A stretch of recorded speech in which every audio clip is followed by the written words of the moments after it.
being killed, the children are being killed, murdered, raped.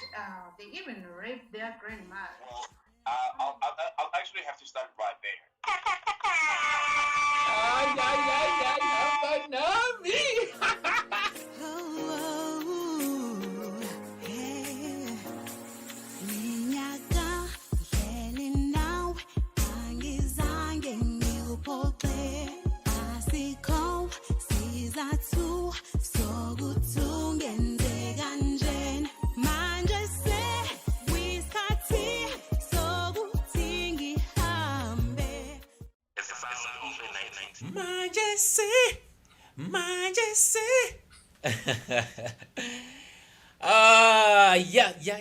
Yeah. Welcome to the Global Sunday Show. That's what's up. My microphone sounds very high. Let me deal with that a little bit. 1 2 1 2 1 2 1 2. That looks good. I like the waves. But Lungani Gwala, aka Kid Leo. This is the Global Sunday Show. It is another Sunday. It is another interesting television show. Wow! When you resist the tricks the enemy uses and submit to God instead, the devil has no choice but to get away. Yeah, Midnight Storm. Let's go. I cannot explain. All these demons and strangers. I've been lost on the road. I can't hold. Take my soul from all this evil and danger. No, I cannot explain. All these demons and strangers.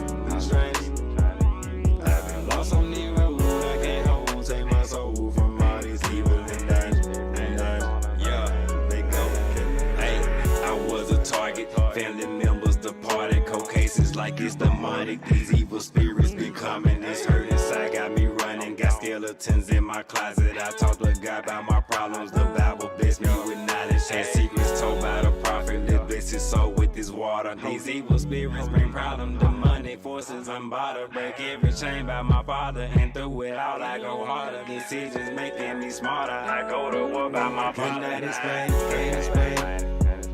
All these demons and strangers. I've been lost on the road. I can't hold. Take my soul from all this evil and danger. No, I cannot explain. All these demons and strangers. I've been lost on the road. I can't hold. Take my soul from all this evil and danger. Blooded faces, spirit racing. Yeah, they been following me. Cold cases, dark places with no apologies. Hard, cold, soul blooded, but that's a part of me. Redirected by an angel, yeah, God's prodigy. Don't go changing faces right now. I get in dark places somehow. God stepped in and changed my soul. How? No, I cannot explain. All these demons and strangers. On the road, I can't hold. Take my soul from all this evil and danger. No, I cannot explain it. All these demons and strangers. I've been lost on the road. I can't hold. Take my soul from all this evil and danger.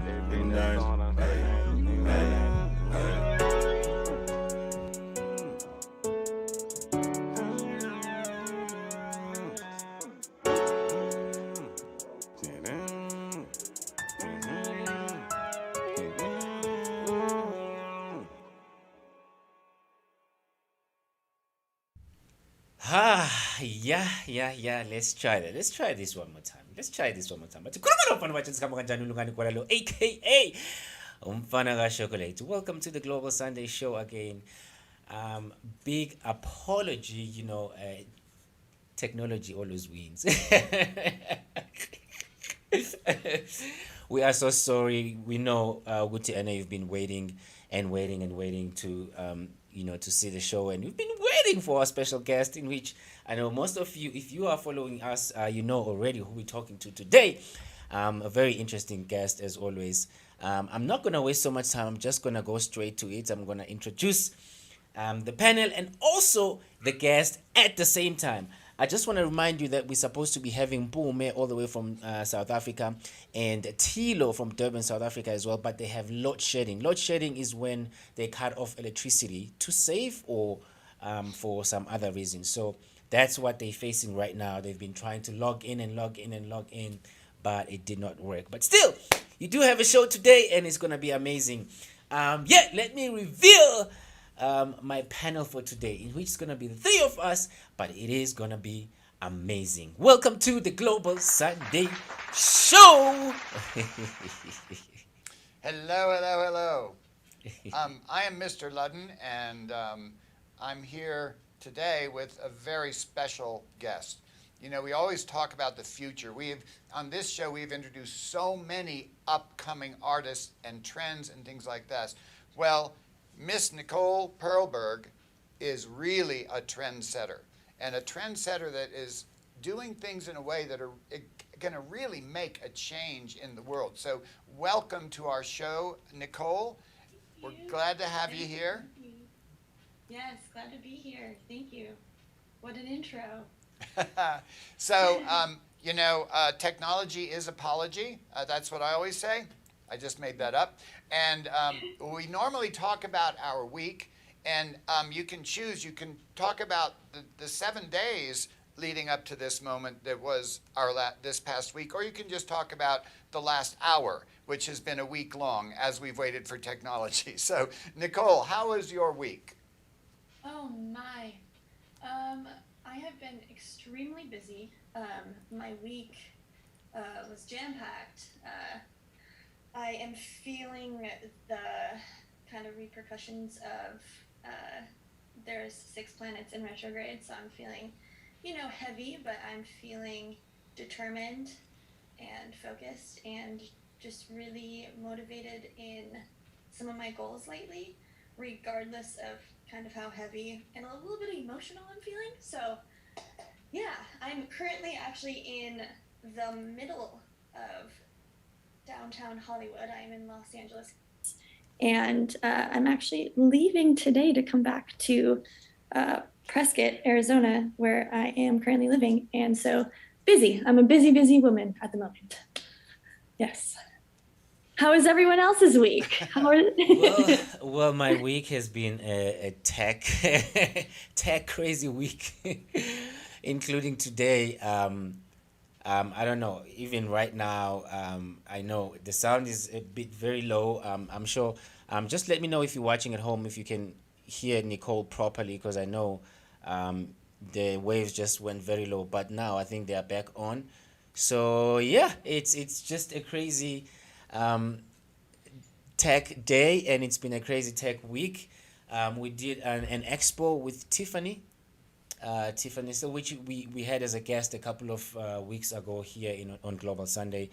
So I was broadcasting that live, and I was also recording it, and it was such an amazing expo. It was such an amazing event where I met a lot of people who do a lot of different types of healing, like sound healing, massage therapy and healing. It was just amazing, and some different type of plants that that does a lot of different things. It was just so amazing. Yeah, that's what was my week. That's my week, and my mind is just everywhere. It's crazy, but I'll be fine now. I'm on Global Sunday, and I have Nichole in the building. Nichole, maybe let's take a short break. I just want to make sure everybody can hear us at home, including you. Just a short break, 60 seconds break, and then we come back. Remember, if you're watching at home and you have questions for Nichole, please type them on the comments, and we'll make sure we share those questions with Nichole, and she will attend those questions. For now, we're just going to take a quick break, and when we come back, we talk to Nichole. Cheers. The sound of a 19-year-old kid.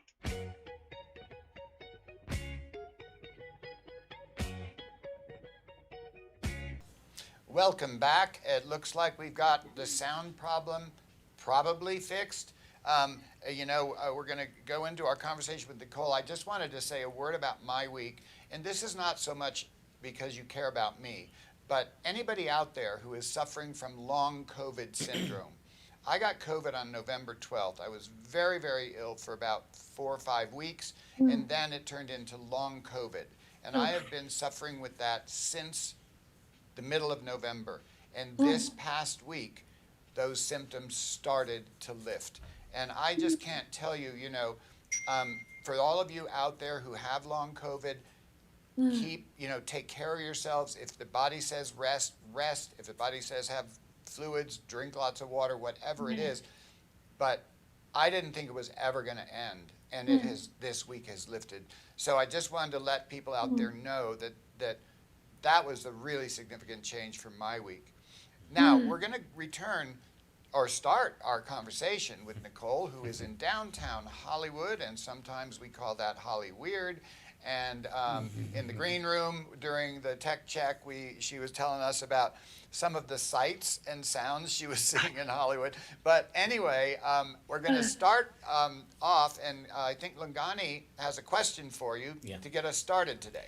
Well, yeah, I know you grew up in a place called Midewest, if I'm correct. Yes. But yes.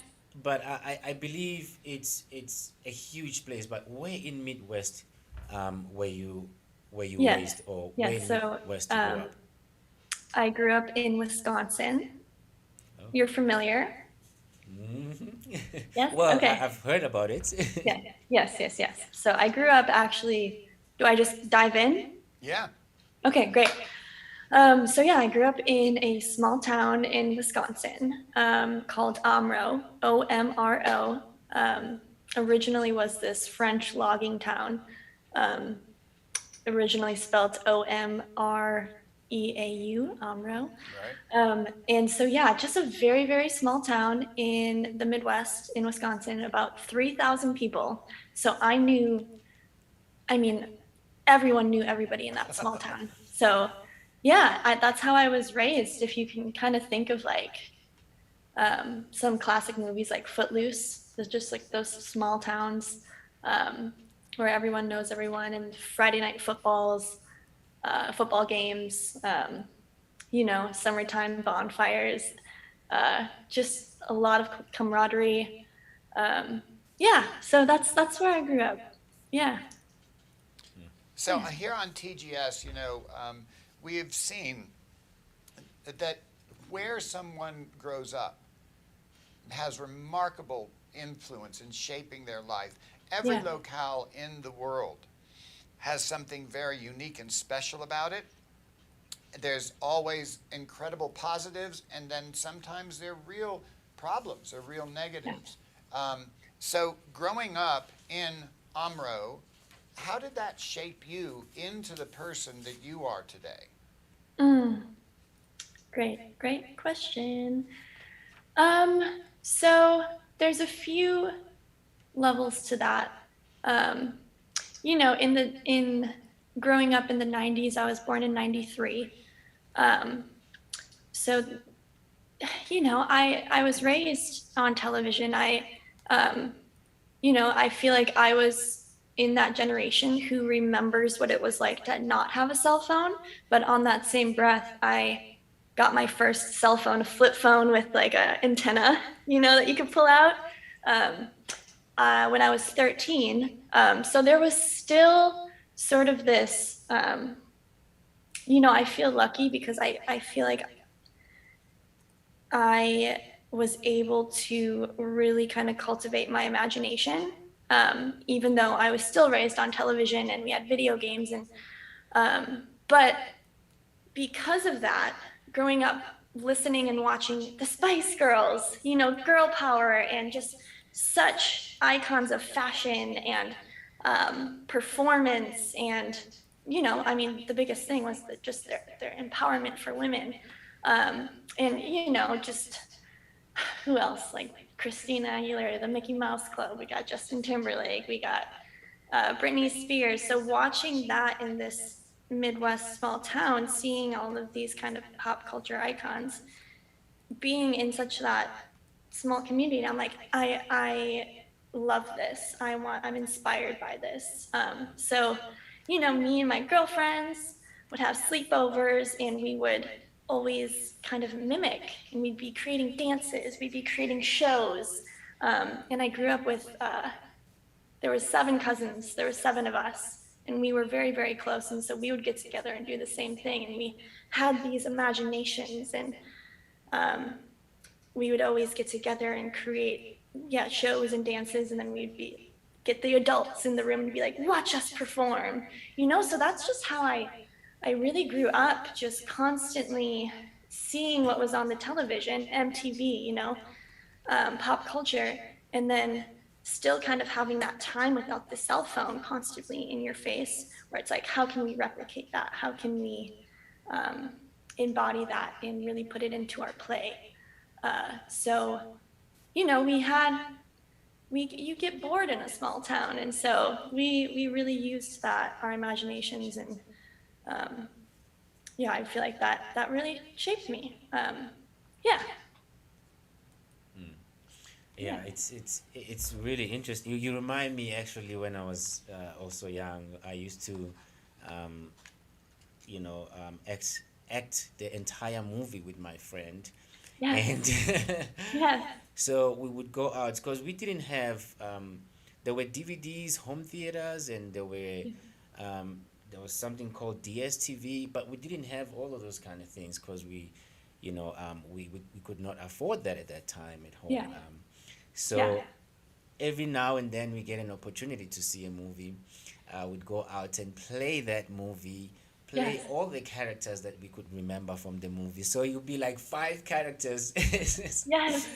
One person become 5 characters. So we become friends, we become enemies, we become, helpers, we become, So I think that really shaped me because I didn't have any background of how to become an actor. I had to figure it out. By doing it, not by looking at somebody else or learning it from someone else. You get to face the reality of what exactly you need to do, rather than when a person is telling you from their experience. So I think I think that's really profound, that you learn all of those things from a young age, and from doing it around the community where you grew up. It takes me back to those days again. Mr. Ludden, I don't know if you want to say something on that. Well, our family, my father worked in, he was a political scientist, and he was an advisor to leaders. But because of that, we followed elections. And so our house was the first house on the street would have been in 1957, that had a television. We rented a television. You could only rent them for 3 months at a time. And we rented a television, and it was this huge box that was almost as tall as I am as an adult, and had a little screen, teeny little screen, that was mostly test patterns and static and stuff like that. And it was sort of like those old wooden radios, except with a TV screen instead of the speaker. And the neighbors would come over. They would even line up to come in and see. There were only 3 stations on the television. And so we grew up that way. Now, my mother was a painter and a concert pianist, and my father was a political scientist. And there were ultimately 6 of us children, and we would put on theatrical productions. We would actually go to the library and read plays. And then in summertime, we'd go on a camping trip, and we would read a Shakespeare play with all of us taking parts in it. And then we formed, my brothers and sisters it's Audrey and me, Ken and Denise and Steve and Rick and Pete. And so we formed the Kandepastari Players. And so the 6 of us would put on productions, and we would do it in the bathtub because it was a curtain we could open, for like a stage curtain. So it was the same kind of thing, but the imagination, that's really, I really keyed on that when you were talking, Nichole, because really, if you think about the work you do, and for our audience out there, we will be doing a deep dive into this, and you'll find out all about this. But You know, everything you do, it seems to me, Nichole, is designed to spark the imagination of Yeah. your audience, of your community, to really wake them up. Mm-hmm. And now, of course, you did that through, at first with your own performance, and then you became very sophisticated at all of the art of performance, including the entrepreneurship part of it. But I wanted to ask you, what's the very first art form that you found an affinity with? You know, there's the dancing and the singing and the acting, but what was the first one that really like made you feel like you took your wings and you could fly? Yeah. What's interesting because I was reading these questions that you guys sent, and this one for me, intuitively, I felt most aligned so I was a part of the dance team in this small town for our high school, and you know, there was, again, so many things before that. When I was younger, I also my first art form, I loved gymnastics. So that was my first art form that I fell in love with. I just, the body and what movement and dedication and just trust in your body can do to your mind and to your emotions. I find that so fascinating. But what really clicked for me was when I was a captain of the dance team and I had more of a kind of production and leading role. That really aligned with me and resonated with me. Just it kind of sparked that first feeling of, oh wow, I'm not just a dancer and artist, I'm also a producer, I'm also a director, I'm also a choreographer. I feel very confident and called to speak my truth and speak my visions and really craft what is in my mind and really bring that community together. So that for me was it. That really sparked kind of this whole journey for me. Yeah. So Lungani, you know, of course, I've known you a long time. I'm hearing echoes of your young life in what Nichole's saying. I know you can really relate in. What's your response to what she just said? Well, I remember you. I mean, a lot of things that Nichole is talking about reminds me of myself. You know, so yeah, you're right. I do resonate to that, and I remember when I was young because my first art form was dance, and you know, it could be something else, but the one that I realized that this one is for me, and it's what I want to continue doing. It's what I'm good at was dance, and there was a time when I said, Nichole, I said, you know what, I want to do a lot of things in this world, but dance will be my key to get to wherever I want to go. Yeah. You know, yes, I want to be an actor. I want to be a film director. I want to be, you know, there's a lot of things that one wants to achieve, but the one that counts is the first one that you fall in love with, the one that sits in your heart.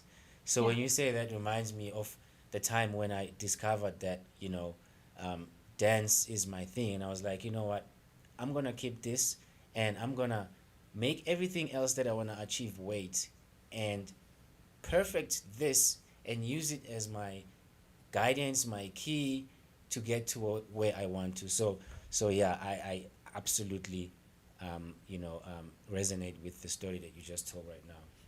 Yes, it's beautiful. So I'd like to sort of jump forward in your life. Yeah. Because you know, that first instinct of yours, that it's not just the doing of the performance, but the organizing and the making it come together and making sure that it's right. And also, both of you have mentioned about the extreme amount of dedication and hard work it takes. There's one thing to just do something because it feels good. It's quite another thing to do something and master it and become a leader in that. And you continued to pursue that, and you went to Arizona State University. Now, I have a couple of university degrees, and so what I read was that you did performance and art entrepreneurship. And so what I wanted to know is was that two disciplines? Was that a combined major? Because I did gallery curation and stage production, and they were two completely different disciplines. It was like having two majors. So how did that go for you at Arizona State? Yep. So there was one path. The major was actually performance and movement. And then there was a certificate program that I did on top of that, which was arts entrepreneurship. So those were the two paths. It was actually quite interesting. I don't particularly, it's not that I don't resonate with academia. I did well. I got good grades, decent grades. But the typical schooling just is not my style, as it's not for a lot of people, the neurodivergence of the world. So it was amazing because the performance and movement program and the arts entrepreneurship certificate program were, I was the first to graduate in both of them. So they both were new, and I kind of was trailblazing what that program even looked like. Which was really important for me because I find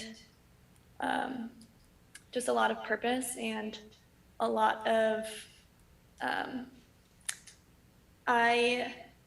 it makes sense for me to help build the program that I'm studying in, which is kind of just in entrepreneur nature to do so. So that felt very special. Those programs still exist, and yeah, they were dynamic and hands-on and in real life. COVID took that away from a lot of people, which was heartbreaking, but I'm definitely hands-on in real life. Let's get in the studio, let's get in the classroom, let's use our hands, let's use our minds, let's talk, let's move our bodies, let's explore and workshop and figure it out as we go. So that was something very, very special and unique about my academia journey that I'm grateful for, because that's rare. So I'm very grateful for that.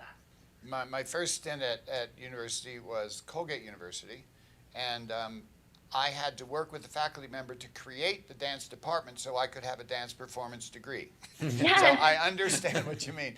But Yes. when I went, had a career, I came back and I got additional degree that was in art history, and the concentration in that, and I'm saying this because of something you said about your own affinity with academia and all of that.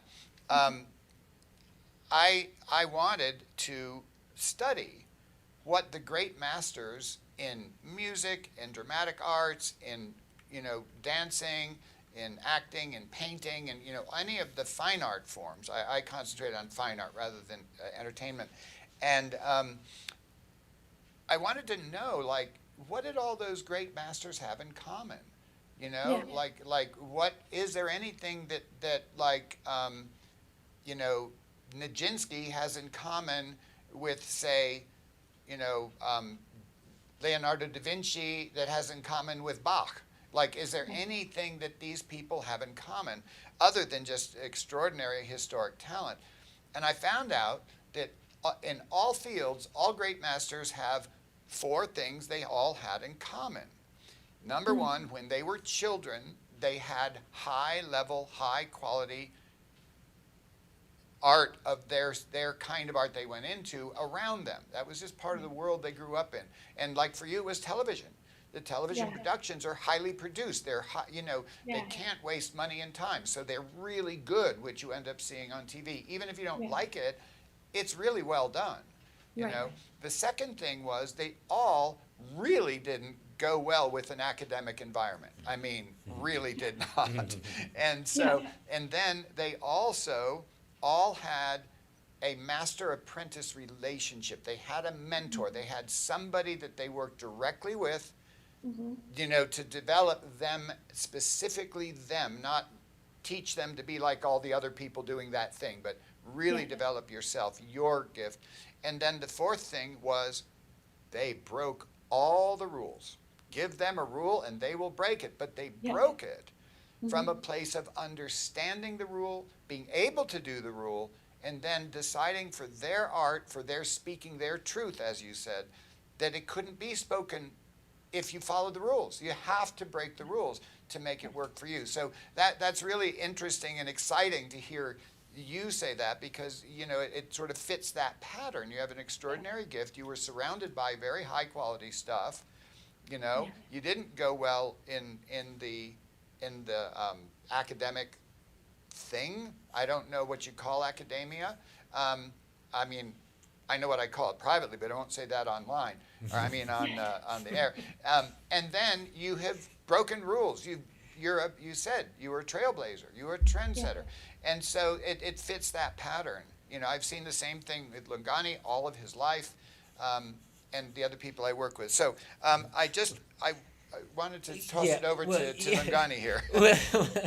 Well, before you ask your second question, I remember I went to college. I think it was 2007 or 8 or something like that, and well, because everybody was like, it was a thing after you finish your 12th grade that, okay, people want to see what you're going to do after, and a lot of people were going to college and going to, you know, these different places where they go study. And I was like, okay, so I guess then it's, you know, you look cool when you go to college, but it wasn't something that was in my, you know, plans, in which I'm not saying if you're watching, don't go to college, you know, it was just, so I went to college and I studied electrical engineering, and I failed all the subjects. I only passed one subject, which was mathematics, and I was getting like 95% on mathematics, but everything else was just like I didn't even want to see, you know, what the results were. But surprisingly, I would be in class, Nichole, and I would even teach people that are my classmates. I would teach them how it's done, but when it comes to exam, I'm like, I don't know what this is, you know. I don't know what this is. So yeah. I mean, I know exactly what you're talking about. Mine is probably even worse than what you've been through, but yeah. And then I decided, you know, this is not for everybody. I mean, I support you. You said it's not for everybody, you know, and I at some point I was like, who created this? Where is this person? You know. And is this person still alive? Is this person dead? Because I mean, you see everything. The cars, they change, they evolve, they become better. The airplanes, you know, the clothes that we wear, the technology, but the education is just like still the same. You know, I'm like, who created this? Is he smart than everyone that gets born every day? You know, so it was confusing for me, and I would have like really crazy questions for my teachers, and they'd be like, "Get out," you know. so yeah, Mr. Ludden, please ask your question. I just wanted to share. So I think it's very interesting. You know, you talked about cars and airplanes, technology, and everything. You talk about clothing. Now, according to my children, my clothing is not getting better. It's not evolving with time. So maybe I need to do some studying. So. You look great. Oh, God bless you. Okay, just tell me where to send the check. Thanks for the plug. No, actually, almost all the clothes I have were chosen by my children. So I just don't know how to put them together exactly right. Like, you know, I try. I got the tie kind of went with the shirt, and then I thought this jacket doesn't say anything, so that would work. You know what I mean? Like, but I'm clueless. Me and fashion is Lungani in electrical engineering. So what this is all building to? There was a very, very famous actress named Edie Adams. Mm-hmm. She was the first actor singer on television in America in the 1950s. She was trained as an opera singer at Juilliard, and she was offered contracts at La Scala Milano, the Italian opera, in Paris, at New York at the Metropolitan Opera, and all over the world. And instead, she went as a pioneer with her husband, Ernie Koufax, to create this new thing that was called television, brand new. And she said to me that she often feels like a diamond trying to imitate a zircon, an artificial diamond. But she was very interested. Like, so when I interviewed her, I mean, it was a long time ago. She's long since passed. But she thought that performance art was absolutely something that just was inevitable and brought to fulfillment so many different things. And I know you do performance art. So the performance art spectrum has a lot of parts to it. Which avenue, which color of the rainbow of performance art do you go into, and why? Well, there's layers to every question. All of my answers are going to have layers to them. So I tend to go down the more, it is definitely circus-based performance art. That's one of the classics, right? Circus entertainment, circus performance. But it's cirque inspired, and this to me is there's a madness behind the circus. There is a humanity about the circus that I've always been very drawn to. There's an ugliness to the circus, and for me, performance art is such a reflection of humanity. I mean, right? On that same breath, I love to watch ballet. I love the beautiful lines in the technique and the dedication and the athleticism. I love that. I love that. But for me personally, I need to see and I need to express the trauma, the hurt, the emotion of humanity, of life. And that's why I've been so drawn to cirque-inspired art. And then also, as of recently, really been turning the page and producing and collaborating with burlesque art, which also has some cirque undertones to it too, especially some modern burlesque that I'm working on lately. So again, which burlesque for me also has that same quality to it, especially towards the feminine. There's been for centuries like such a control over the feminine and over feminine sexuality that I think burlesque to me is such an empowering spectacle of what it means to not have the feminine so controlled and for it to be in a safe environment. So those two, as of recent, and if I'm looking back on the last decade, have really just have been something that I want to continue to master, probably for the rest of my days. And of course that can evolve, but those two give me emotions. Those two make me cry at night when I'm alone. Those two are the most inspiring to me. So, yes. So Lungani, you got anything Well, because we're gonna touch on that later on. Okay. Yes. I'm just gonna ask a question about the community activation. What is that? Community activation. So, we take performance art, right? How can we integrate this performance art into the community? So this is where a lot of my work, and that's where the layers come in. So it's like, what performance art do you do, and then what art do you create for some income?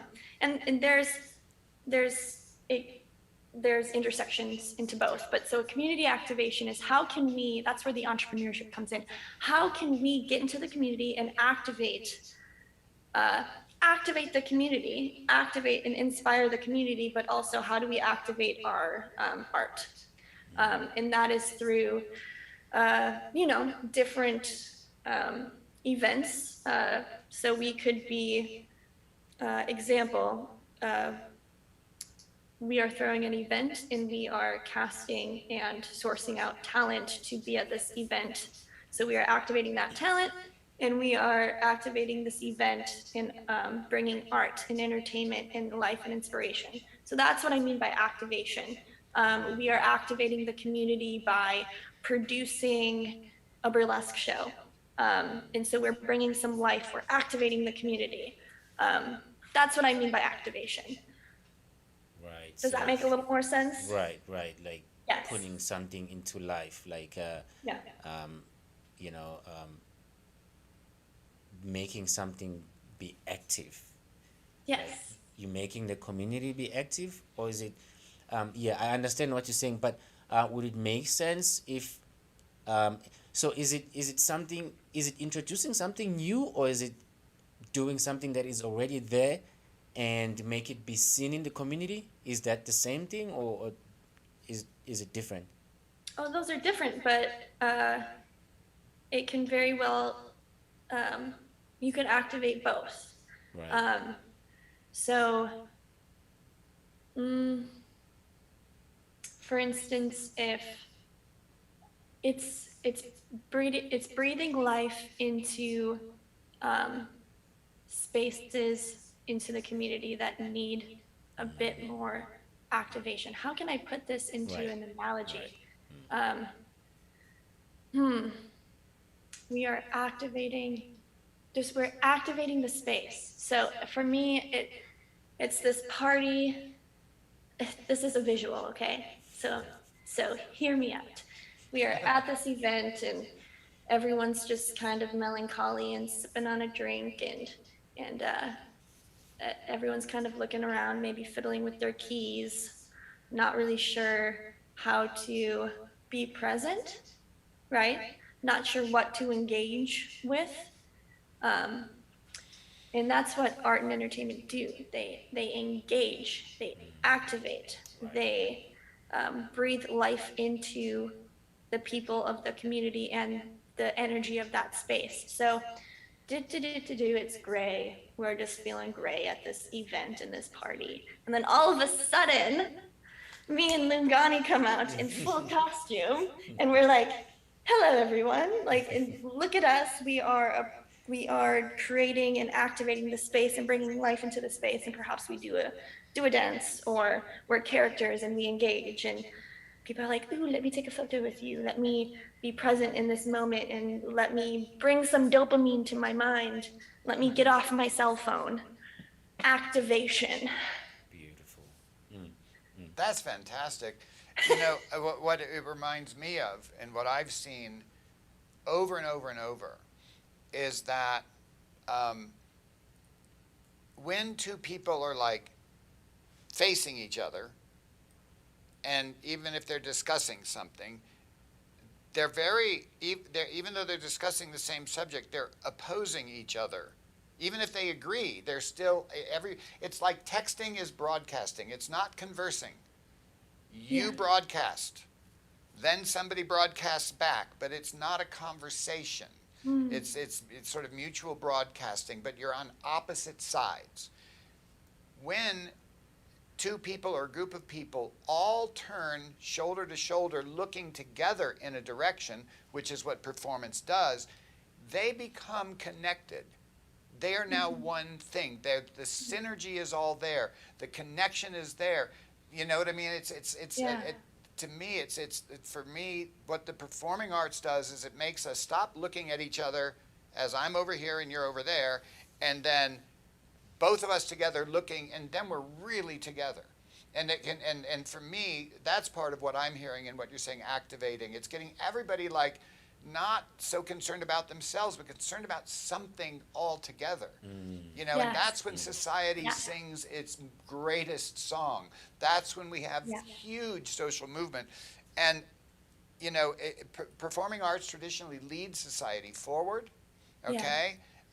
They expose problems, they provide a clear vision of goals, they entertain, they inspire, they warn, and they nearly always are provocative. If they're going to change anything or wake people up, you got to provoke, okay?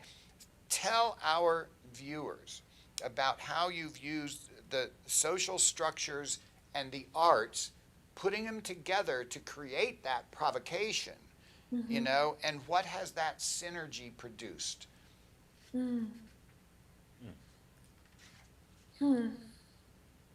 So there's this sense of, so I have worked in, it's been mostly in event mediums.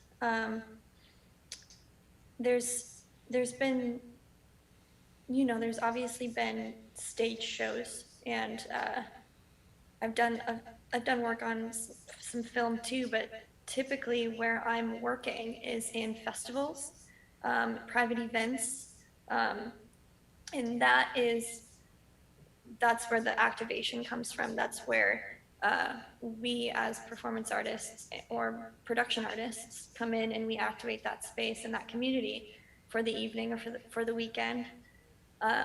And for me, it's a sense of belonging when we come and provoke and inspire and activate in those spaces. These are moments, these are core memories, right? These are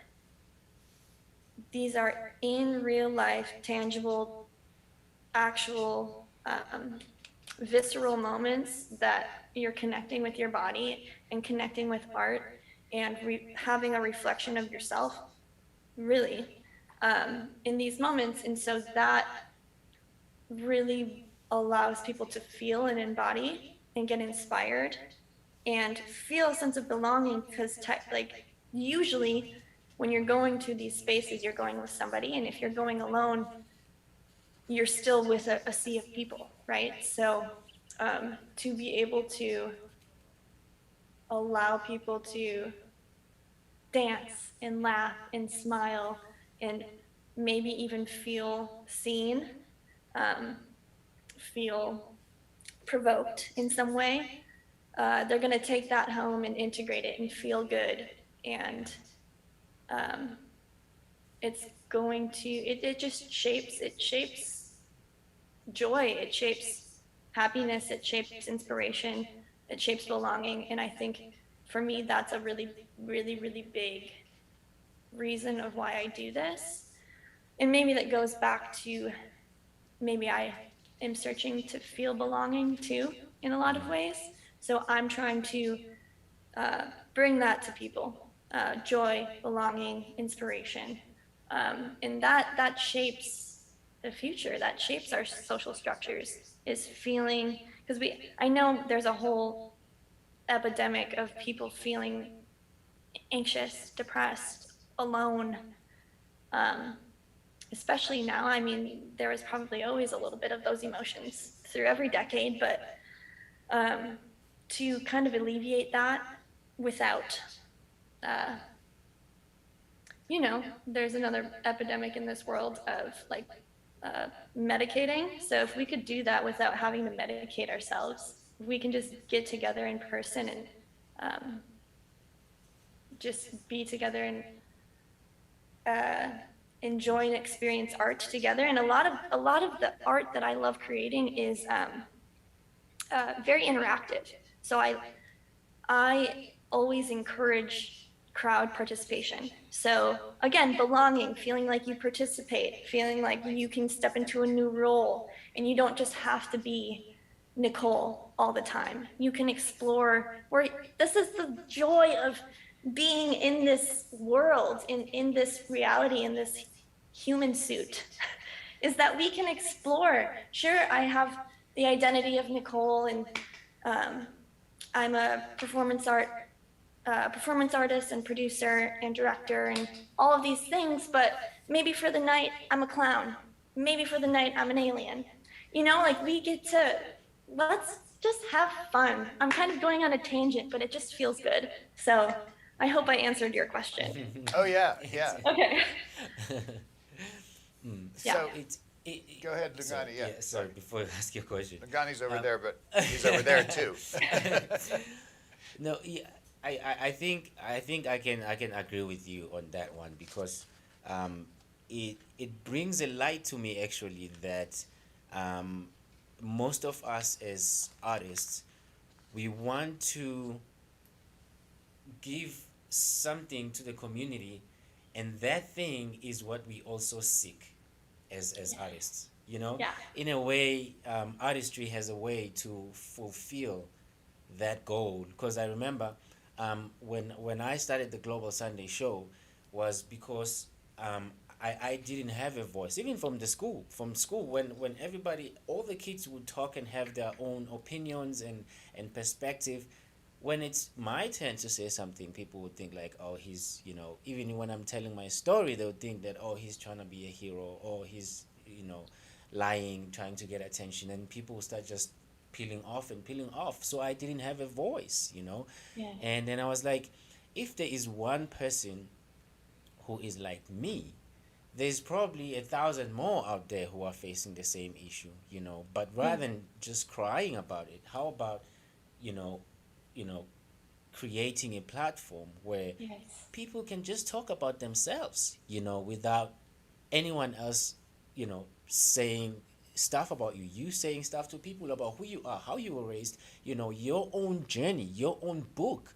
Yeah. So yeah, I mean, you are absolutely right, and you bringing light to me that, oh yeah, so most of the time even sometimes you're not aware that we are trying to receive what we are giving to the community. Yeah.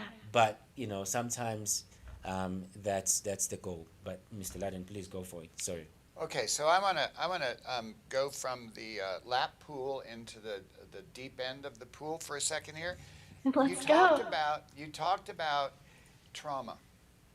Yeah. You talked about the importance of exposing trauma, of acknowledging it, dealing it, including it. You talked Yeah. about that ugly part of circus.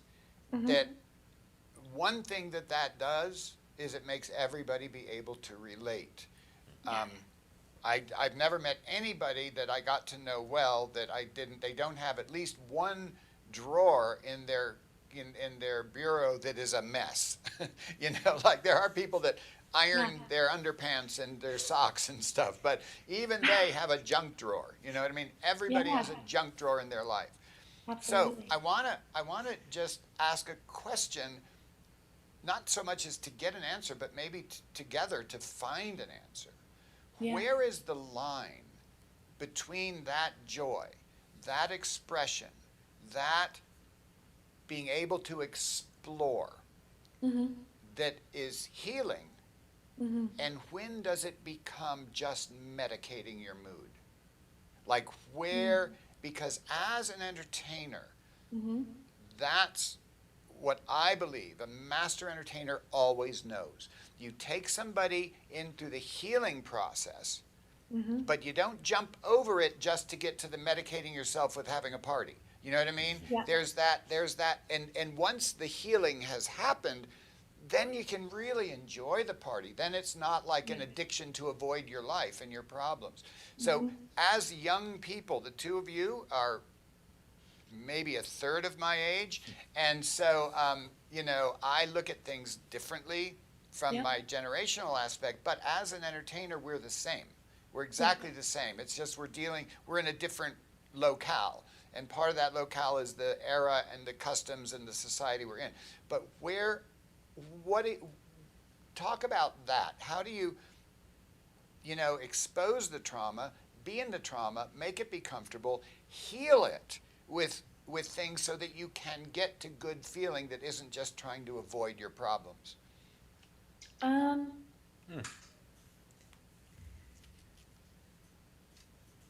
just had this discussion with one of my partners. So every single kind of go at it, I guess. Every time you kind of introduce this artistic healing method, every time it's gonna look different. You're never gonna fully be relieved of your trauma. So it's a practice. It's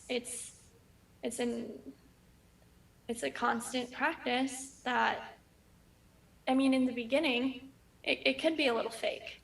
It can be where in the beginning you're pretending to be okay, if that makes sense. You're pretending to be joyous. You're in the moment, but the trauma is still so relevant, you know. But it kind of sparks sort of, for me, trauma. You can't evolve without trauma, and so for me, the performance art and the activations, the productions, integrating that into your life and using it as a tool, whether you're the spectator or the actual performer, it's just a tool, and with tools. I didn't know how to. I picked up a drill. I didn't know how to use a drill at first until I practiced, and then I figured out how to use a drill. So it's a way to integrate the trauma to evolve. So it's not going to look the same every time you do it, and I think each time it gets better, and each time the emotions. It doesn't always have to be joy. It can be just presence. It can be just moving something out of your body.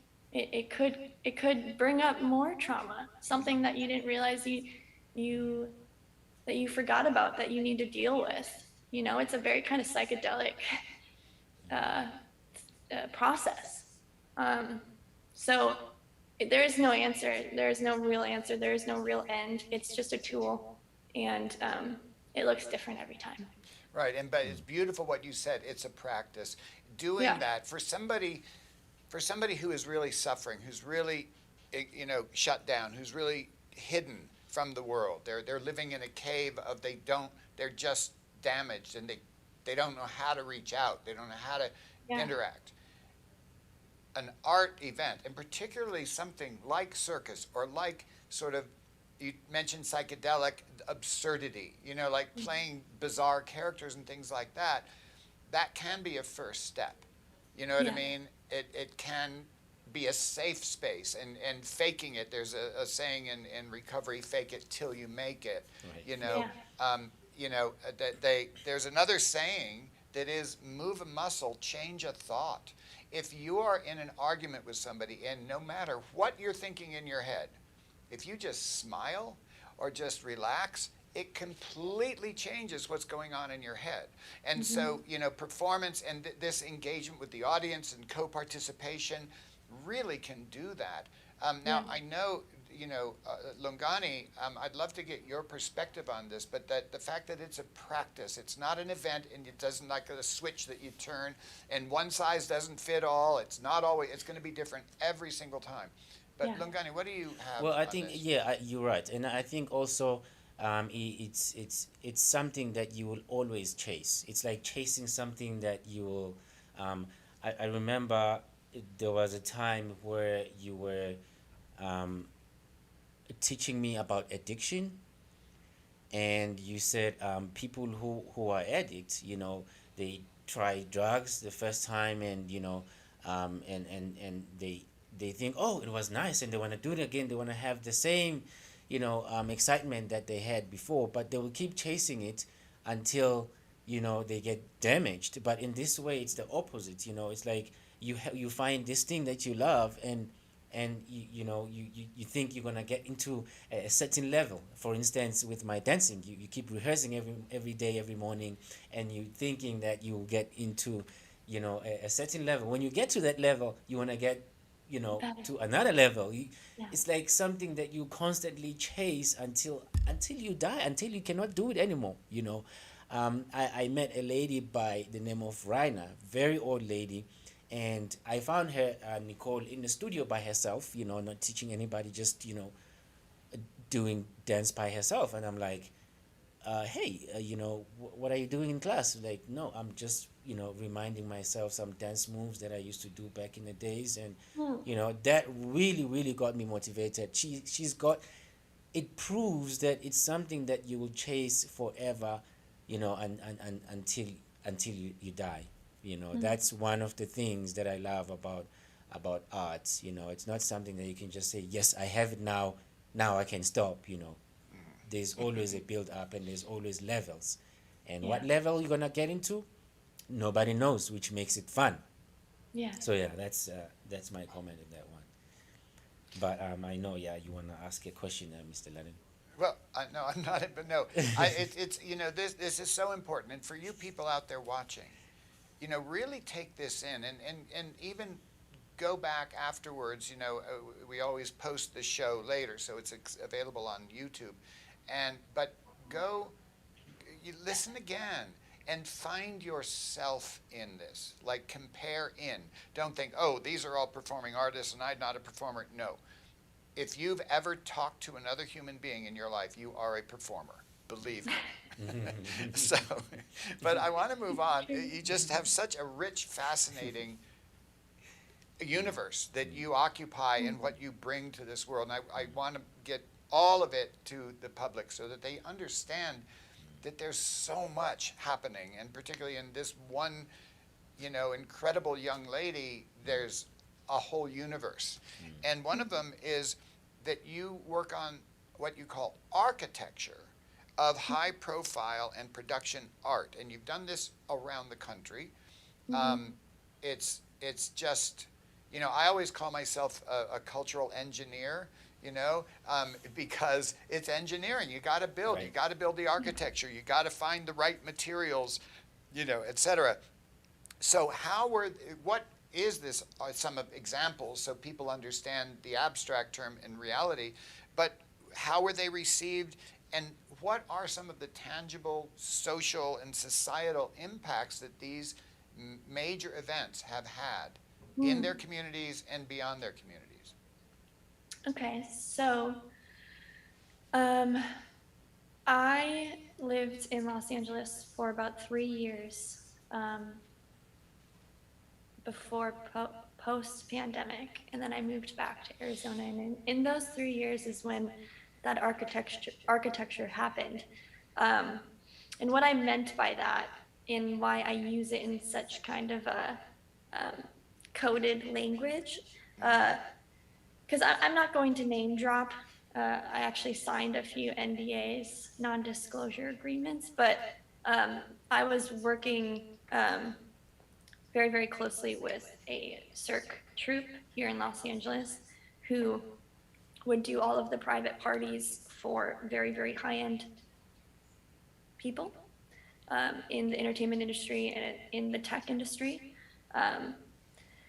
And names that household names that we all know. And so for me, it was so interesting because I romanticize things. I really archetype a lot of my life and can put it into a storybook. So it's kind of when we were producing these private parties, think kind of Gatsby cirque entertainment that we would provide to these parties. And if you think of historical archetypes, it really felt like we were the court gestures, the entertainment for the kings and the queens of the world right now. And that really is how it felt when I was in this time, in the space, and the reality, when I was doing all of that. It just didn't feel real. It was so surreal, only because I was very present with it, and it's so mind-blowing coming from the Midwest full circle. When we see all these celebrities on screen, we idolize them. I want to be them. I want to be there. I want to be in their shoes. And then when you get here, you see everyone is just going through the same stuff. I was gonna swear, but I shouldn't just swear. Everyone's going through the same stuff. We are just trying to navigate from the time we were born to the time we die. We are just trying to navigate. And I have found a pocket in this world of connection where we all connect with entertainment and art. We all do. The kings and the queens and the people, you know, your modern Janes and Joes, right? We all connect over some form of entertainment. So the high profile architecture, that's what that meant for me when I write that in my bios. I got to be a part of activating these parties for these kings and the queens of Hollywood and America, and dare I say globally. And I'm blessed to have been able to do that. But at the end of the day, they're just human, navigating and wanting to be entertained and wanting to feel belonging. Yeah. There's something that happened to me once with a movie star, singer, dancer, mega star, who was doing a stage show for the benefit of the National Ballet. And this is in 1972, maybe. This particular entertainer had just won the Oscar, was probably the most famous person on earth at that time. Yeah. And had come off of I think it was 35 cities in 38 days tour. And the cities are like Sao Paulo, Moscow, Helsinki. I mean, they're not close. You don't like hop on a car and go from Los Angeles to San Francisco. No, these are like all over the world. Imagine that, 35 cities in 38 days and being under that kind of demand. And added, gratis, for no charge, to come and do a benefit for the National Ballet after that tour would have been over, paid for it themselves, and but was exhausted and needed a haircut. So I arranged with the person who cut my hair. I was in the ballet, and we went, and she didn't want to come in her limo, and you know what I mean? Like, it's just, you've been there obviously with these people. They're just people, and so the limo dropped us off, and we walked, and there was a newspaper that we picked up at a sidewalk newspaper stand, and it was a weekday, so it was a little skinny Washington Post. It wasn't the Sunday. And all of a sudden, we were walking across the street to the side of the street where the hair salon was, and the skies opened up, and it was a downpour. And we each took a section of the paper and put it over our heads, and we ran, and we were over on the side, and it was raining so hard you couldn't even see. It was that kind of rain, and somebody saw who it was and got out of the way and said, "Oh my goodness, oh my goodness," and she said, "What are you doing stepping out in the rain? Get under here," and shared her newspaper with this person, and this person was just looking at her like, couldn't believe. But and she said, why are you helping me? And she said, "It's raining. We're all getting wet. Get under my newspaper." Yeah. That is such a vivid memory for me. Because it rains on everybody when it rains. And when it rains unexpectedly, it doesn't not rain on Lady Gaga and does dump everything on me. It's not like that. You know what I mean? It's like, and so I think it's really wonderful, what you've done. And now you brought this to Prescott, Arizona, this incredible wealth of knowledge and experience. We're a bit in the same boat, I'm coming from New York, moving a world headquarters here. Lungani is coming from the whole world to Prescott. So right now, you are the artistic and performance director of Further West Production. Tell Yes. the global audience about that, because I'm telling you guys, you may be in Paris and London and, Sao Paulo, but it's happening in Prescott. So tell us what's going on here. Yeah. So gonna go on a little backtrack in how I even got to Prescott. So the pandemic happened and I was in Los Angeles, and I am very, very connected to nature, and I really just needed to find myself a city that encompassed mountains and forests and water and more present community. So this is how I found myself researching Prescott, Arizona. And then I found a team of women who are very much just like me. So I'm going to shout out my team at Further West. So Candace Devine of Further West, she is the founder. And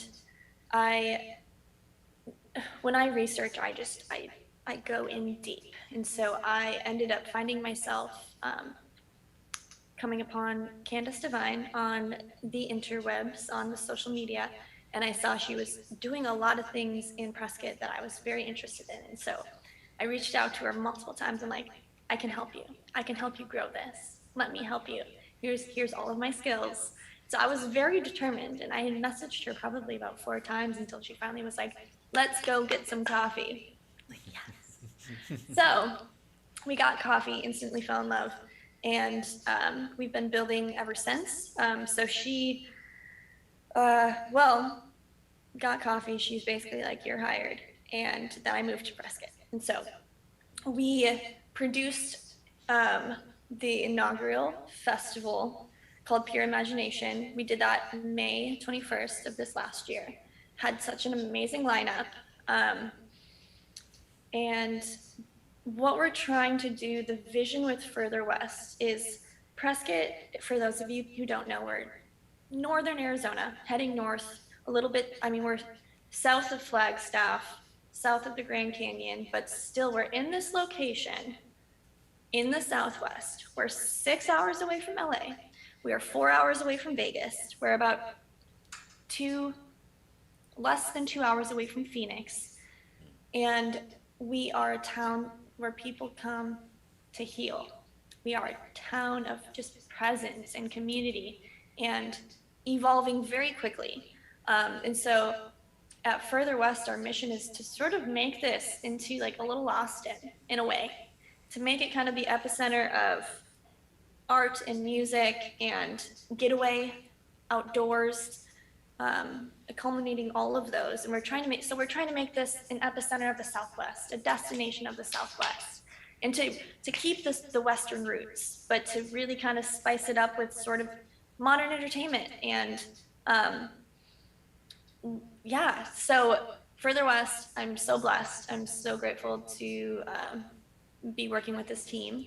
So we haven't announced this yet, but May 20th of 2023, we are doing the second year of Pure Imagination. So that is very exciting. And coming up, we just did a beautiful night market where we, for the Harvest Moon, where we spotlight local vendors, musicians. We had a beautiful yoga session under the full moon. So we do festivals, events, community events, and then coming up here on September 30th, we are doing our burlesque show. It's a very Cirque-inspired burlesque show that we are, originally it was supposed to be on August 19th, but because of the monsoon season, there is a huge monsoon season in Prescott where again, the skies open up out of nowhere and it is just downpour, sheets and sheets of rain. So that happened to us because we have turned this outdoor venue into a speakeasy for the night. And you can't have an outdoor burlesque show when it's downpouring. So we had to reschedule it, and that is coming on the 30th. Very excited. You will see myself and Lungani performing in this show if you come. And yeah, and then we're working hard to build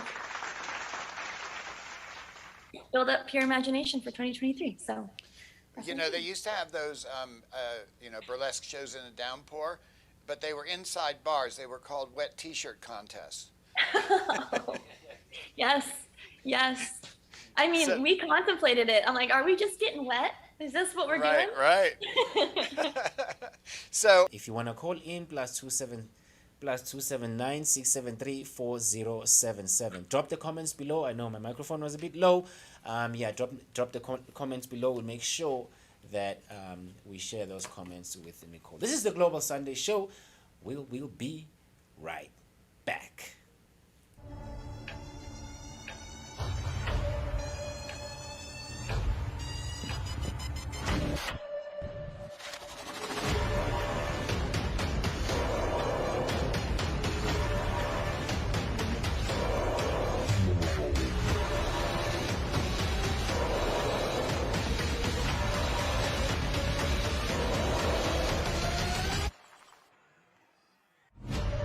Global Studios, Africa #1. Boom! Welcome back to the Global Sunday Show. Remember, today we have Nichole. So is it okay, Nichole, to say you are all the way from Prescott now because you live in Prescott? Yeah. Of course. We are joined on the line by Mpume all the way from Durban, South Africa. Mpume, hello. Hello, Lungani, how are you? I am fantastic. How are you? I'm great, thank you. It's great to be in finally, even though it's just to say hello and, towards the end of the show, basically. Anything you want to say to Nichole? Yes, Nichole is saying hello. Hello, Nichole. Yes, she spoke of community activations, and I was wondering if there are any activations that perhaps produce or maybe generate outside programs for communities. Let's say the activation has been done, but while it was being done or while it was being planned, some programs, come up and then they, implement after. Basically, I just want to find out if there has been any extension of any activities after the activations have been done.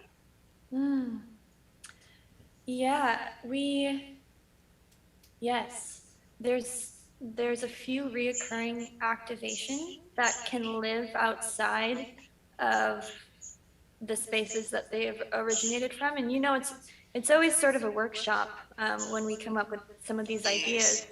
But the ones that really stick, I have definitely, me and some of the team have definitely had kind of a, we have taken that activation and just made it into its own entity. But that's definitely something that I've been interested in really expanding on in my career, is how to integrate that to be more, how can that live outside of the event? How can it be maybe purely based on the activation and the art? And sometimes that takes dollars, and sometimes it just takes some time. Just takes time, and it also takes the interest and the interest in the community behind it. But that's something I've been really thinking about and expanding on. So thank you for asking that question. There's also a part of activation that isn't necessarily purely performance art.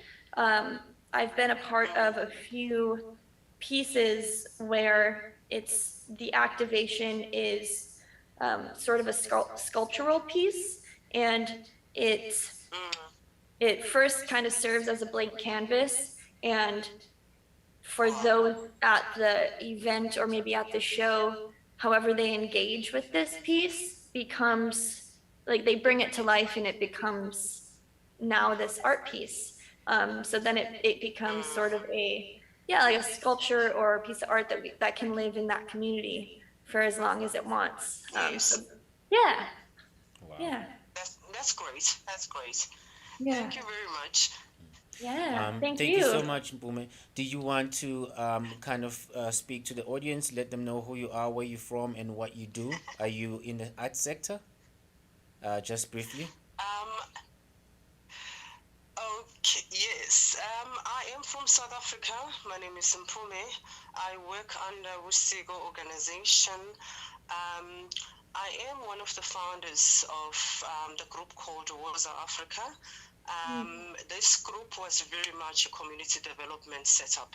I don't want to call it art because it's community development, but within it, or how it was being driven, it was to develop the community, particularly the youth. And yes, I am in lots of art forms, some where I am the supporter, and some where I am the performer or behind the scene kind of person. I also have managed the art center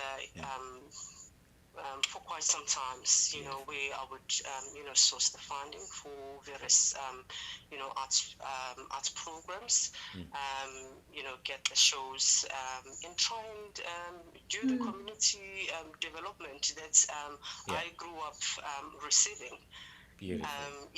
Beautiful. So in a nutshell, that's, yeah. Thank you so much, Mpume. Thank you so much for calling in, and have a beautiful day. Thanks, Lungani. Thank you. Yes, and thanks to our very own speaker, another queen there, who's doing great things. Thanks, Nichole. Yes, thank you. Thank you, Queen. You're doing great too. Well, bye-bye. In that case, Mr. Ludden, I will take it straight to you. Okay, so I just want to say for everybody out there now, those of you who are in South Africa, particularly in the Claremont area, you know Wusico very well, but I have to say, I've worked all over the world for the last 48 years, and Wusico is an organization that stands out among all others. It is so active and so I've never seen an organization that, like, everything they do, they get it done. You know what I mean? It's just and a lot of times they are swimming upstream against the whitewater rapids, But anyway, I just wanted to just let everybody know, Wusico saying I'm working with Wusico is saying a whole lot. So I just wanted to acknowledge that. Let's talk about Burlesque a little bit. Yeah. So one of the oldest art forms in society, and it might be the oldest art form of performing art, because in my research, before this art form, there was ritual dance and communication with nature. But it's the art of burlesque. It began with what was called tableau vivant, which was living people in like a huge painting, and they'd be on different levels with and it would be, Caesar Augustus and his, retinue inside of the, I guess they lived in palaces. I don't know in Caesar's time what it was called, big house.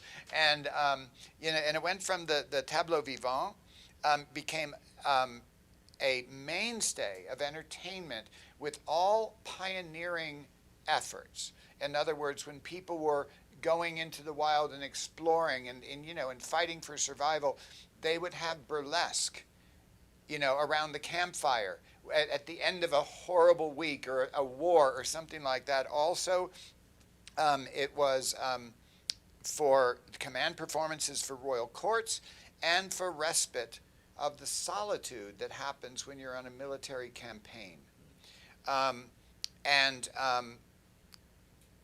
Sometime if you run into me and we're not on the air, I'll tell you a little more about that.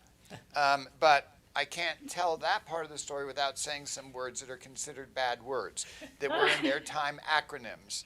It was a certain kind of entertainment under the consent of the king. So if you put those letters together, you'll perhaps figure it out. But indeed, burlesque is the precursor of opera, classical ballet, and dramatic theater. It is very exciting, Nichole, that you are part of this revival. And it began with Miss Fantis, and I don't know, I'm sure you've crossed paths, but even before that, you know, we had Gypsy Rose Lee, and we had this whole lineage of burlesque that is just amazing. And so it's like the oldest art form in the Western world, and in all of the world that we know of recorded. And yet, what you're doing is, and this is a joke that we always say, it's cutting edge, avant-garde innovation that's hundreds or maybe thousands of years old. And so please, you know, bring this to our global audience because it is so incredible. Do we have any footage or anything that we can show, or I know when. We'll see if we can show at the end of the show. Yeah. And So post them. Okay, now you're the lecturer in the entire world, are your students on the edge of their seats. So tell us about burlesque. Yeah. So I would be lying if I said that this was I'm a master of burlesque. You know, I am first, you know, inspired by Cirque, and we've always had with Cirque, we have undertones of burlesque in it. And I've recently come to sort of this conclusion in my journey of burlesque is something that I want to be a part of its resurgence. I want to be a part of this new wave of burlesque. And I want to help produce something, again, like you said, is sort of this timeless art form. And as I was saying earlier, as we, in my own life, never feeling in control of my feminine, never feeling in control of my sexuality, and I can probably speak for a lot of women, a lot of the feminine, is that we have been controlled for a very, very long time. And so to have an art form that we control the performance, we control the feminine movement, the feminine embodiment, the feminine beauty of the body, and allowing to show people what we want to show. That is extremely exciting to me. It resonates, it excites me. It empowers me. It makes me feel, in some way, it makes me feel safe. It makes me feel, so again, I'm new to burlesque. I am wanting to so I'm here in Los Angeles actually, because there is we're doing the Forbidden Garden on September 30th. And so this is a cabaret burlesque inspired show. Has a lot of burlesque in it, but it also has Cirque. I would say it's more burlesque forward, but we have aerialists. We have aerialists, we have classic burlesque, we have singing, we have projection mapping. It's really quite the spectacle. It's amazing. But I'm here in Los Angeles because there is a Cirque cabaret show as well that has burlesque elements that I'm trying to help expand. One of the main producers on this She actually works very closely with Dita Von Teese, who is, I mean, one of the queens of burlesque. So that's why I'm here this weekend, to expand her, help her expand her show. It's called Desperada. So it's this play on Westerns. So it's a Western burlesque cirque show. You know, there's flying bulls.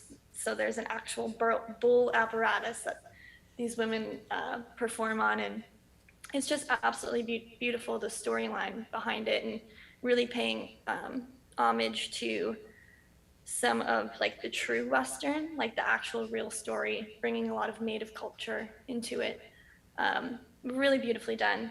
And I'm also very excited to be working on bringing, speaking of Western, bringing burlesque back to Prescott. So for people who don't know, there was a lot of Prescott back in the day. Like there was, you know, it was a town full of brothels. And I mean, correct me if I'm wrong, but like a lot of that entertainment came from the feminine, came from, you know, the sensation of the woman's body.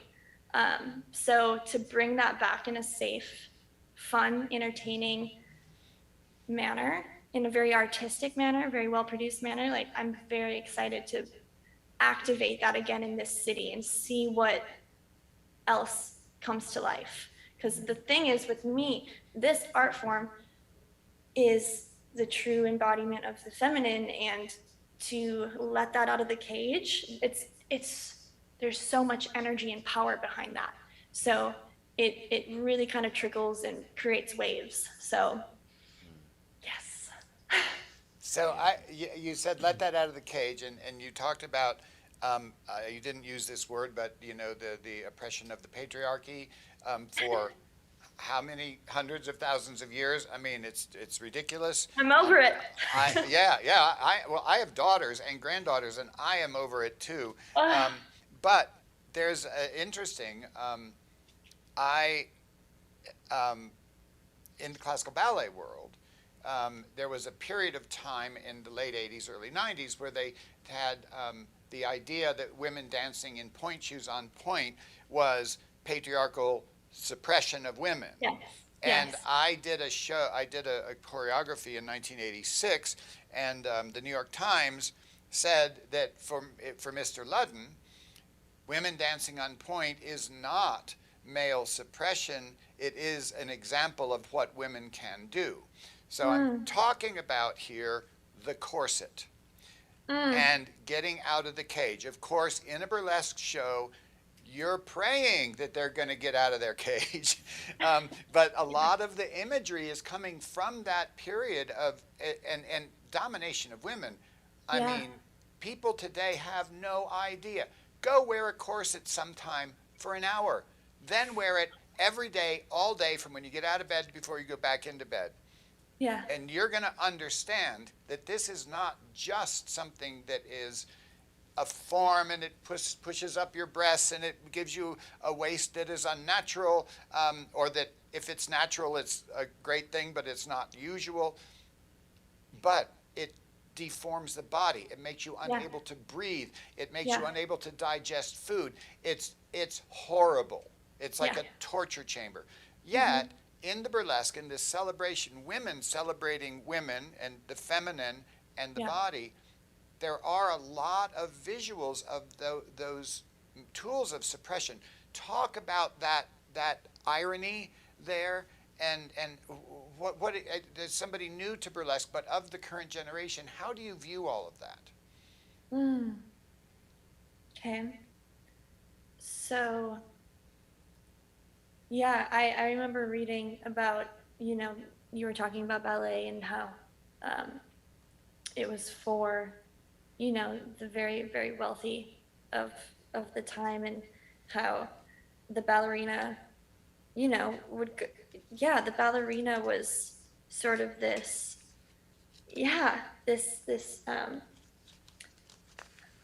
caged sort of icon of the feminine and like control.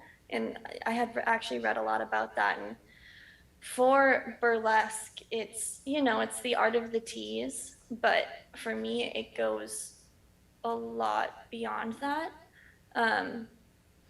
It's a release, it's an appreciation. And I guess kind of ask your question one more time, because I want to answer this fully. Can you ask your question? it's like I find it ironic. And Yeah. coming from the ballet world, where basically all ballerina, a tutu is a corset. And Yes. it has bones Yeah. in it or steel in it. Yeah. It's not comfortable. And they're on point painful. shoes. And Yeah. yet, if you do it properly, it doesn't hurt your body, Yeah. and it is actually quite beautiful. But Yes. relating that to the like the corset and the spike heels and all of those things that are often in burlesque, and yet it's celebrating a freedom from the oppression, and yet it's using visual imagery from the height of the oppression. You know what I mean? I find there's an irony there, but there's also, it's a kind of in your face guy. Cleaning it up as we go. You know what I mean? It's a little bit of an up yours. You know what I mean? But I just wonder what the current generation of feminists and women that like yourself, how do you view the use of those visuals that come from that era of the maximum suppression of women as an emergence, as coming out of the cage? I just find that really interesting. I'd love to write a paper about it. You probably would rather I write a paper about it than talk about it, people out there in the audience, but you're stuck with me. All right. Write a paper about it. Yeah. I mean, that's something I think I would love to just process a little bit as I'm going down my journey of burlesque and how it's going to evolve. But it's just, there's so much power in this art form to me. And what excites me the most is, sure, we could be doing it for the male gaze, but there's a huge part of it that's not doing that. It's a release, it's a freedom, it's a release, it's a, sure, there's beautiful chemistry and energy from that connection of flirt and tease between the man and the woman. That is, the back, that's, I mean, it's human nature. It's the reason why we're all here. It's sex, right? It's animalistic. It's something we can't deny, and it's also very beautiful and done respectfully and maturely. It's absolutely beautiful, right? It's enchanting. But for me, what excites me the most is the women in the crowd that can connect to that are just like so empowered by the art of the striptease, burlesque, the really confidence and embodiment of the feminine in the play, and just being able to do so in a freeing way without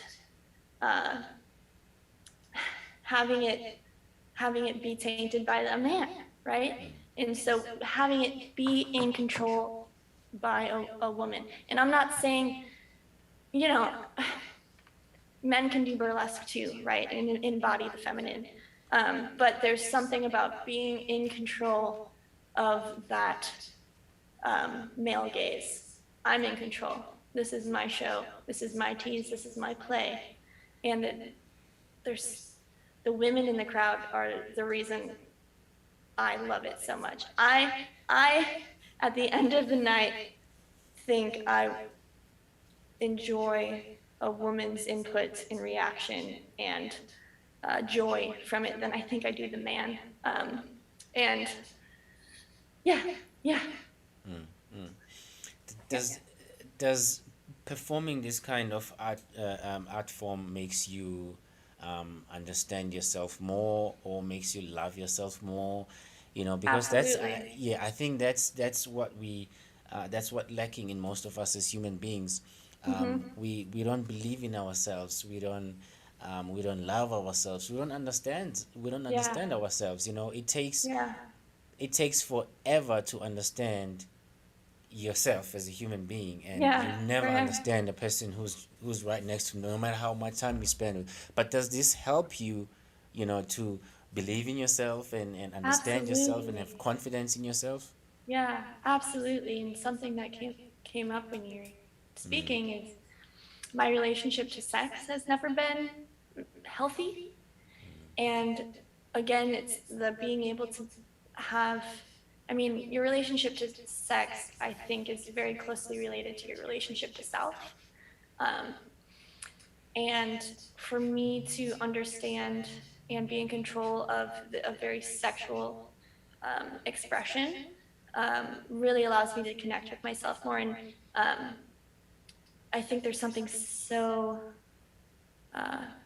peaceful in my body about being sexual and performing sexuality, performing in a very provocative way without it being, without there having to be sex involved, if that makes sense. And being able to express myself in a safe place while connecting with other people, it's a very releasing and freeing thing for me.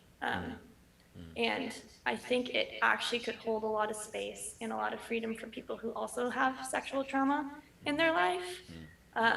That's something that I think can be explored as we produce more shows. Yeah, so. And while you're talking about that, also I also strongly believe that it's sort of educational for people who are in the audience, to have manners, because when I went there for the first time to do the rehearsals, I was like, it teaches you manners to be like, oh yeah, this is what it is, and it's part of being a human being.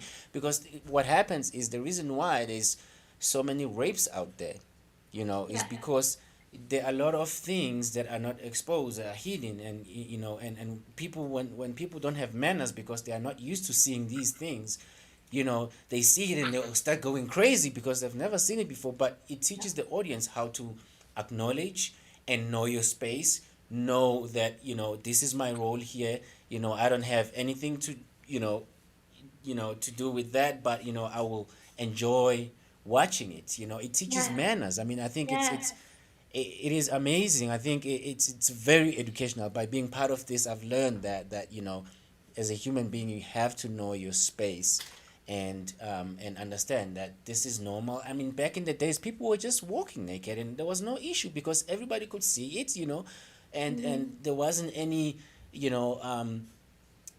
something new when a person sees someone who's naked. So I think it's very, very educational, and I think if people who are in the audience get used to this, there will be less abuse of women.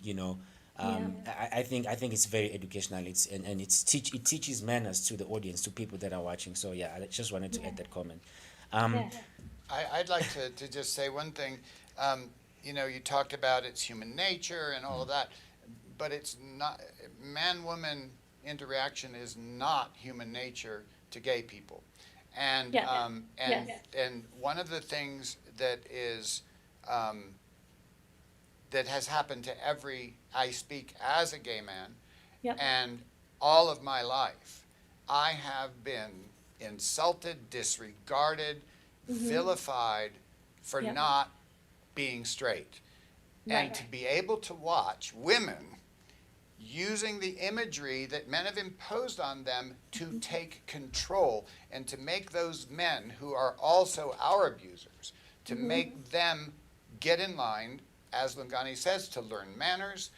It really is empowering. I think that's also why women are so empowered by it, because they are no longer that presumption of heterosexuality and that presumption of the domination of the male over the female and all that stuff.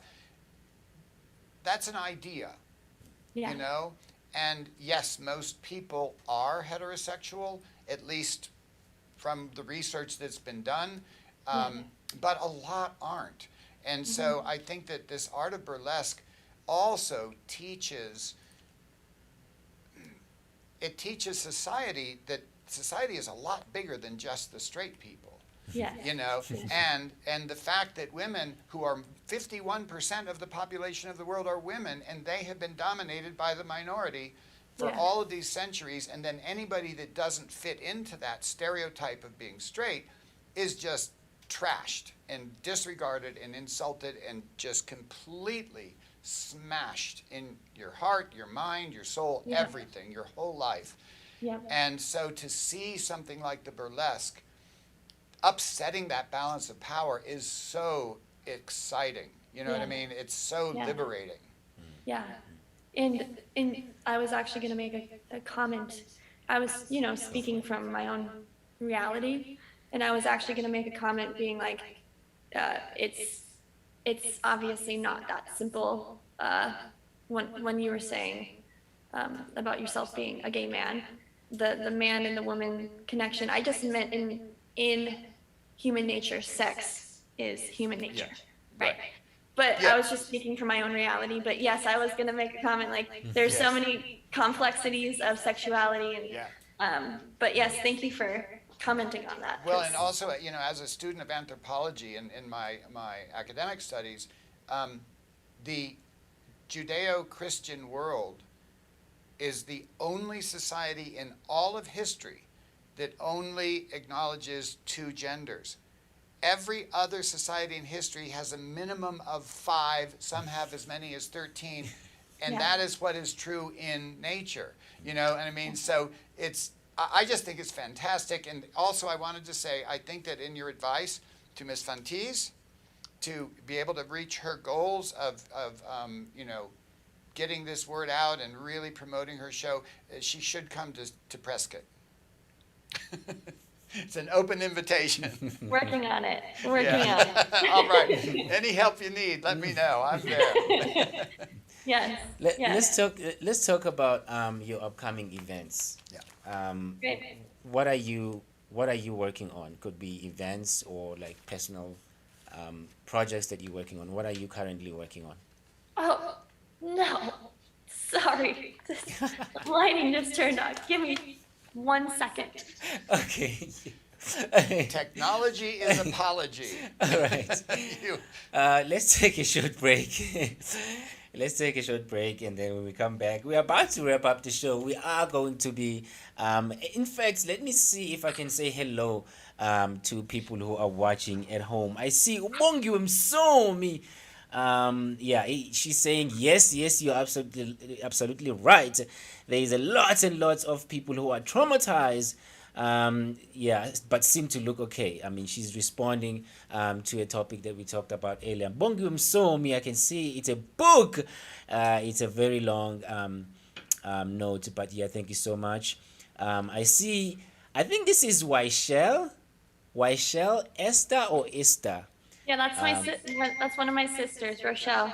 Right, Rochelle. Hello to you. Love you, Nikki. 2023 is on the calendar. Yeah, shout out to you. I see Silva Glassa is watching. Shout out to you. Mamiya is watching. Shout out. All right, so now you're back. I just wanted to say hello to people who are watching at home, but now you're back and you seem to be good. Do you want to continue or you want to take a short break? We can continue. Absolutely. Let's go. So I kind of mentioned the projects I'm working on. I'm here now. Just did the Desperado show, the Western Burlesque. Really working on how to expand that to multiple cities, perhaps even overseas. Very, very well run production. Taking notes and bringing that into our burlesque production in Prescott on September 30th. Which will be the Forbidden Garden.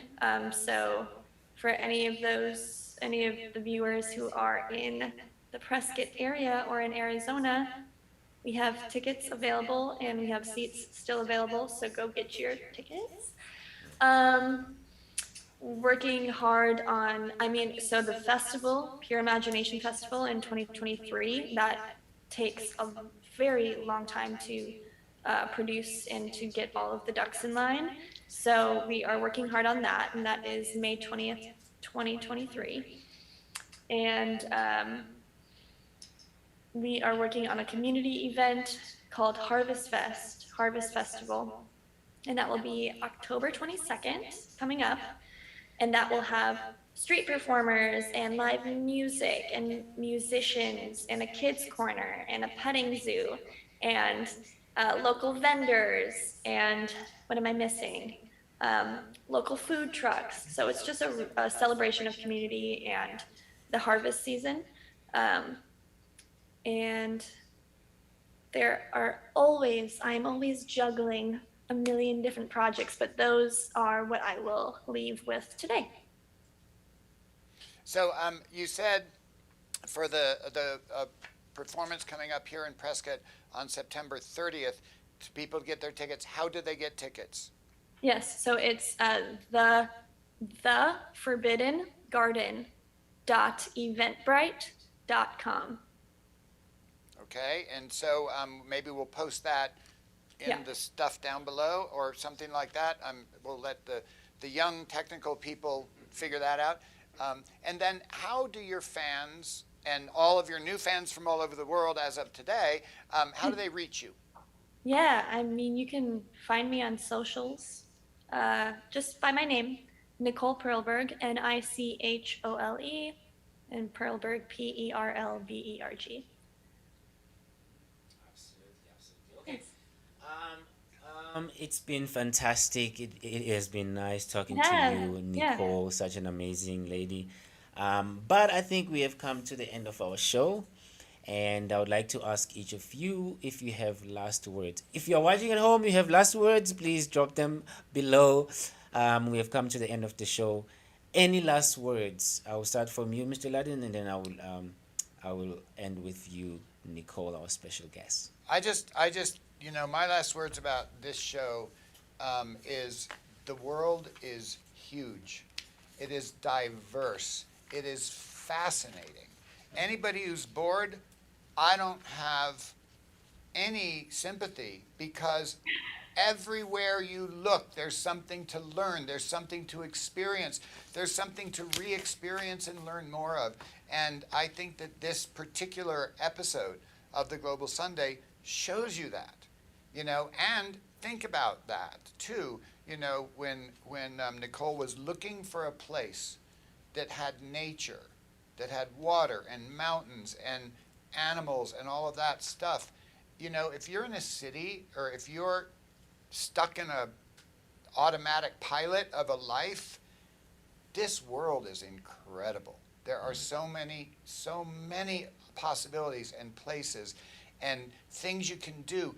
Look inside of yourself, find out what's there, and then turn that light on and shine it, because this world really needs every single person's light, and we're so grateful for the brilliant, bright light that comes from Nichole. Wow, that's amazing. Before Nichole,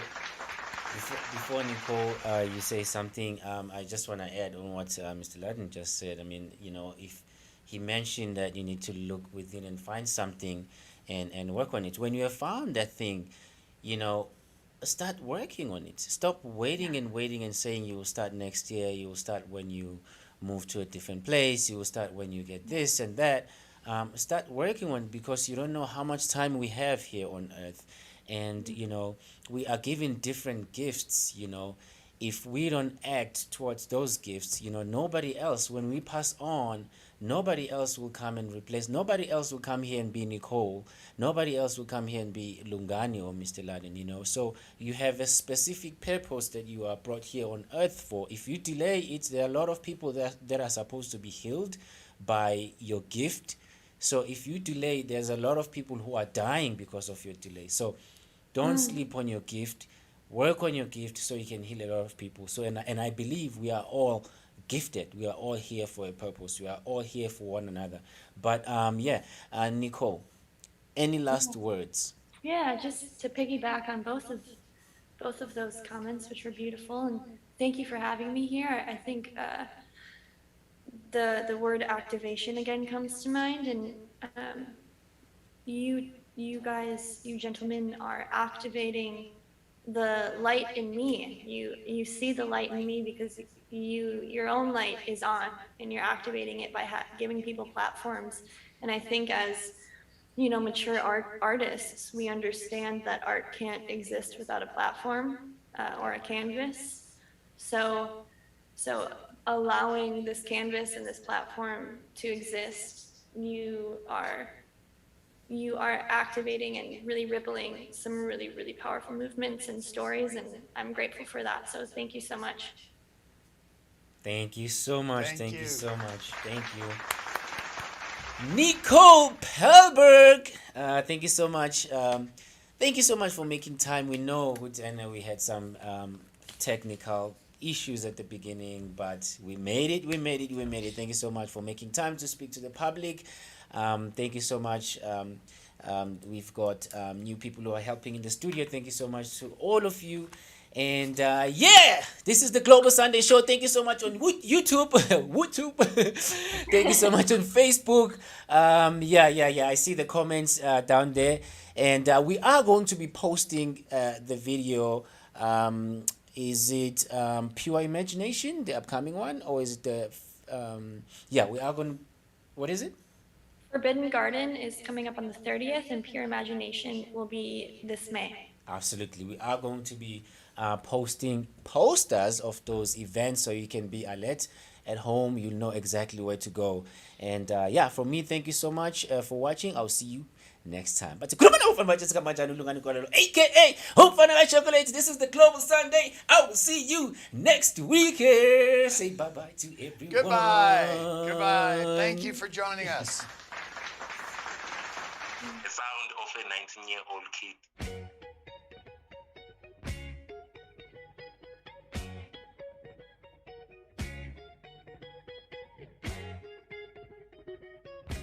I like that one.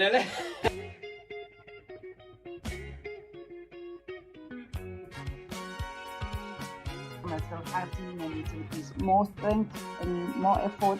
More TV shows. And the African people. But yeah, we are self-made hustlers. The sound of a 19-year-old kid. Around the world. Next one though.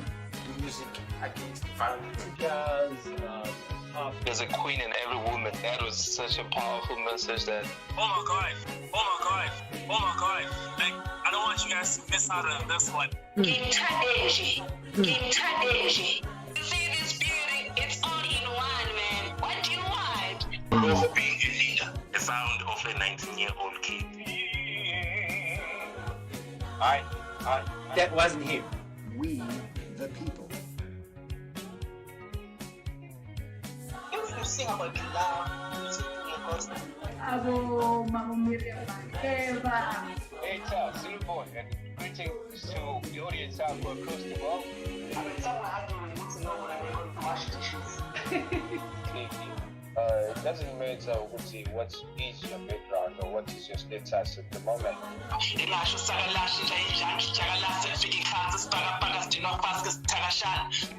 There is nobody who knows you and yourself.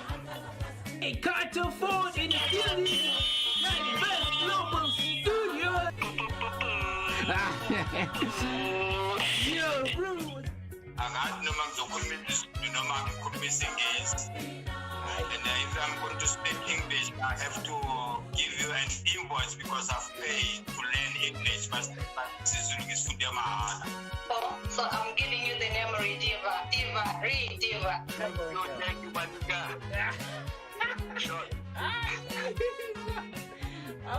Hopefully, my bark is as good as my bite. All the countries around Africa, everybody was black.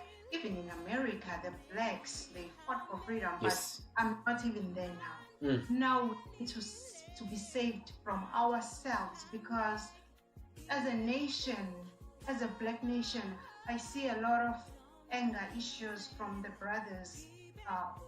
The women are being killed, the children are being killed, murdered, raped. They even raped their grandmother. I'll actually have to start right there.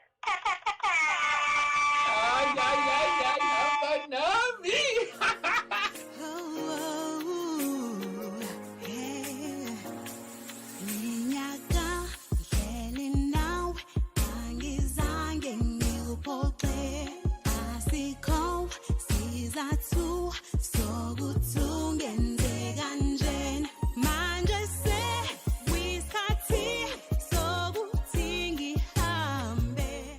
The sound of a 19-year-old kid.